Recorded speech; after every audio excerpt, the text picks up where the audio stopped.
जय सियाराम साथी सब सुप्रभात। तो आई भोरे भोरे ई वीडियो बनावे के हमर कारण है कि आई 4 साल से लव मिथिला टीम सलहेश महाराज जी के गीत बनावे के कोशिश करे छले, तो कोनो न कोनो कारण बस नहीं होई छले। तो हमरा सबके अफसोस होई छले कि सब संस्कार के सब रीति रिवाज के गीत हम सब बनेने छी, लेकिन सलहेश महाराज के गीत अभी तक नहीं बनावे सकलिए। लेकिन पूरा लव मिथिला टीम के कोशिश जारी छले। तो फाइनली आई बाजी हम सब सलहेश महाराज जी के गीत बनावे में सफल भेली।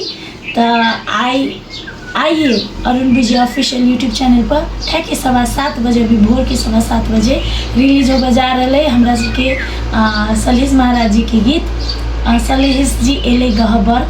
सब गोरा जाकर जरूर देखब और बहुत मेहनत करने छी हम सब गोरा पूरा लव मिथिला टीम।